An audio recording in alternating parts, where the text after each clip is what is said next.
Winning. It's such a loaded word, isn't it? Yeah. If I say winner, what image pops into your head? Oh, for most people, it's a gold medal. It's, the Wolf of Wall Street. Right. Screaming into a microphone. Exactly. It's external. It's visible. And usually it means someone else had to lose for you to win. It's a zero-sum game. But today, we're going to flip that script completely. We're doing a deep dive into a classic text that asks a pretty radical question. What if winning has absolutely nothing to do with beating other people? What if winning is just about mastering yourself? Which, as anyone who's ever tried to, break a bad habit knows, is a much, much harder opponent. Oh, tell me about it. We are looking at The Psychology of Winning by Dr. Denis Waitley. And honestly, when I first saw the title, I thought, okay, here we go. Another Think Happy Thoughts and Get a Ferrari book. But this feels different. It is different. It's a heavy hitter. This isn't just fluff. It's a blend of psychology, behavioral science, and surprisingly, some serious military discipline. So it's a blueprint. It's a blueprint for success that's been used by Olympic athletes, top executives, for decades. And that's our mission today. We are going to unpack Waitley's 10 qualities of a total winner. But I really want to stress test these ideas, see how they hold up in the 21st century with TikTok and burnout and everything else. And we'll get into the neuroscience behind it because that's where it gets really fascinating. It's not just mindset. He argues it's biology. Oh, I love when we get into the brain science. But before we get to the neurons, let's talk about the man himself. Denis Waitley. His background is not what you'd expect. No, not at all. He's a graduate of the U.S. Naval Academy, a naval pilot. So his foundation is all about extreme discipline. But here's the detail that I think changes everything, and most people miss it. Okay. His doctoral dissertation, it was on prisoners of war, POWs. Wow. Okay, wait. So he wasn't studying CEOs. He was studying people who had lost literally everything. Precisely. The absolute floor of human experience. He was trying to understand resilience in the worst conditions imaginable, with zero status, zero money, zero control. What allows some people to survive, to keep their sanity, while others just crumble. That puts a completely different spin on the word winning. If you're a POW, status means nothing. It means absolutely nothing. And that's why he rejects that shallow version of winning. He proposes what he calls a new paradigm. Winning isn't the scoreboard. It's about personal growth. It's about helping others. And it's about, pursuing your own unique potential. He has this core belief that self-esteem is inherent. It's not something you earn. It's like a seed that's already inside you. It is a comforting thought, but it puts the responsibility right back on you. The potential is there, but you're the gardener. You have to do the work. Okay, let's get into the how-to then. The book outlines these 10 qualities of a total winner, and looking at the list, I noticed something right away. Almost all of them start with the word self. And that is by design. He's reinforcing that the control panel is internal. It starts with positive self-expectancy. Expectation drives motivation. Okay, I've seen that on 1,000 Instagram posts. But what does it actually mean, like in a biological sense? Right. It's not magic. Waitley touches on the neurochemistry here. Optimism literally influences your body. If you wake up dreading the day, expecting a fight with your boss, your body releases stress hormones like cortisol. It's preparing for a fight. So you're physically prepping for disaster before you've even had your coffee. You're poisoning your own well. But it works the other way, too. If you wake up expecting to succeed, you engage better, you're looser, you see opportunities instead of problems. You're not just predicting the future, you're actively shaping it. It's like tuning your radio. If you tune into Failure FM, that's all you're going to hear. But I want to get to the concept that really, really stopped me. The thermostat. Ah, yes. Positive self-image. This is, in my opinion, the most powerful concept in the entire book. Explain this, because the way he described it, I feel like it explains every time I've ever messed up a good thing in my life. It's a brilliant analogy. Think about the thermostat in your house. Yeah. You set it to 72 degrees. If it gets too cold, the heater kicks on. And if it gets too hot, the AC kicks on. It fights to stay at that set point. Exactly. Waitley argues we all have a psychological thermostat that does the exact same thing for our level of success. Okay, make that real for me. Let's say I'm a salesperson, and my internal thermostat is set to, I sell 5 cars a month. That's my comfort zone. Right, so you sell 5 cars, you feel normal. But let's say 1 month you're on fire. By the 15th, you've already sold 6. Logically, you should be thrilled. But what happens? I start feeling, weird, anxious. Exactly. Your subconscious starts ringing an alarm bell saying, whoa, this isn't us. We're a 5-car person, not a 10-car person. You feel like you're getting away with something. What do I do? You cool yourself down.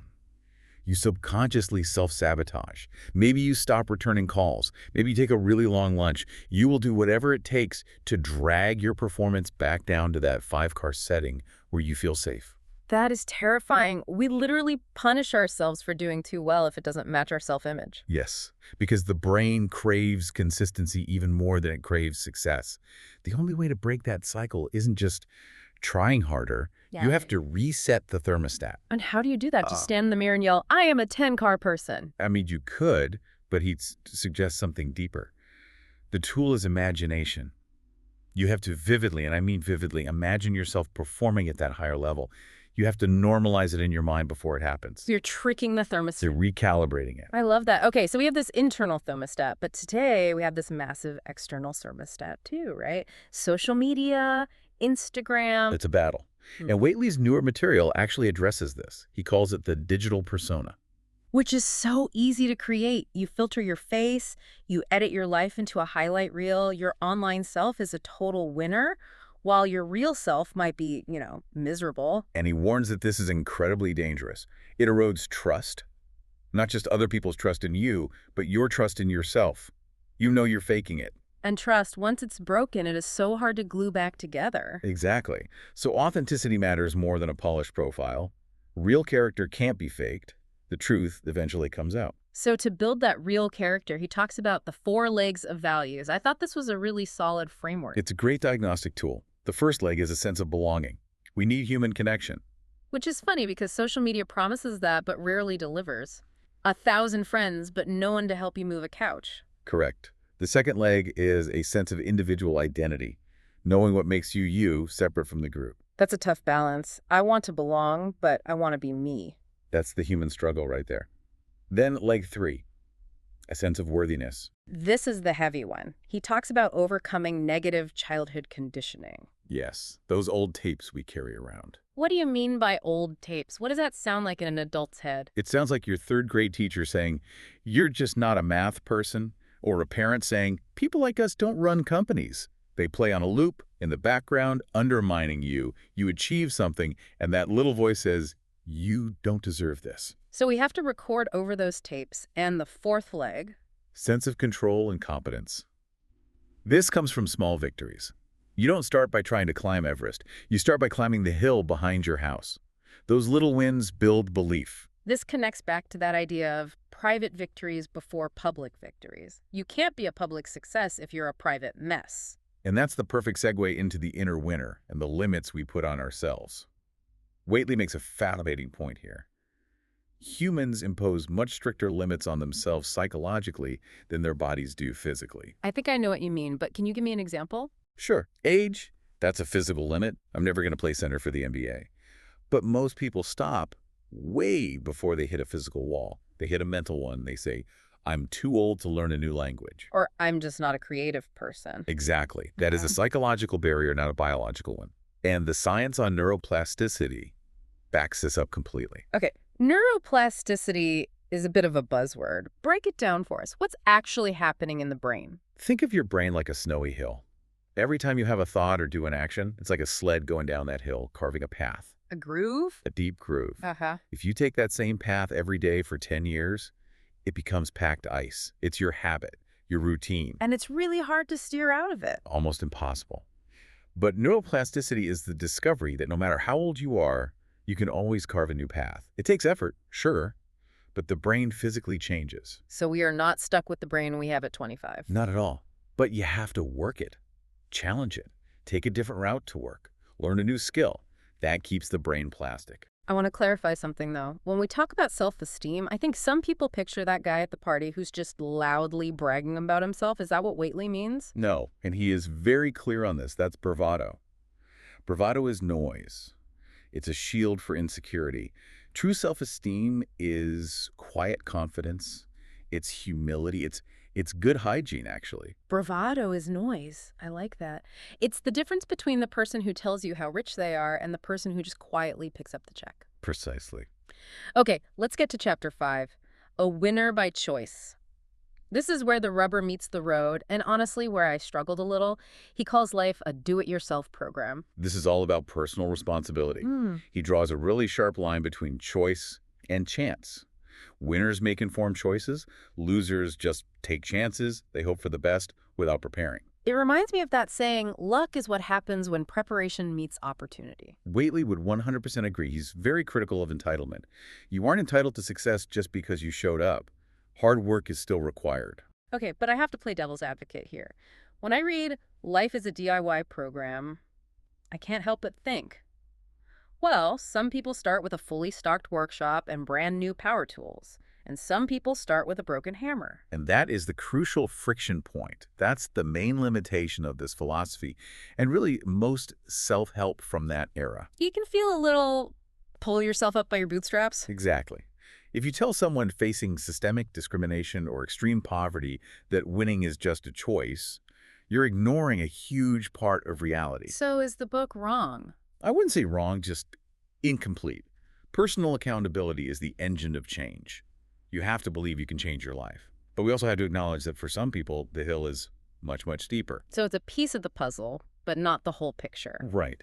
And there's another critique, too, about the definition of winning. Waitley redefines it as almost pure personal growth. But someone like Maslow would argue that, hey, achievement and status matter, too. We have those needs for a reason. There's stuff in the middle of that hierarchy. Exactly. Esteem, recognition. It's okay to want to win the trophy. The danger is only when the trophy is the only thing that matters. They can and should coexist. That feels like a much healthier balance. Okay, so we've covered the self qualities, the thermostat, the digital traps, and the DIY program with a grain of salt.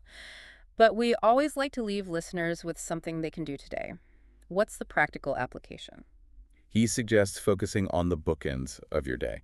The first 15 minutes and the last 15 minutes. Why those specific times? Because that's when your subconscious is most receptive. The last 15 minutes rule is to end the day with gratitude. Review what went well. Don't go to sleep stewing over that one email you messed up. Which is so hard to do. It's so easy to just lie there and replay the cringe reel of your day. It is, but if you do that, your subconscious just marinates in negativity all night.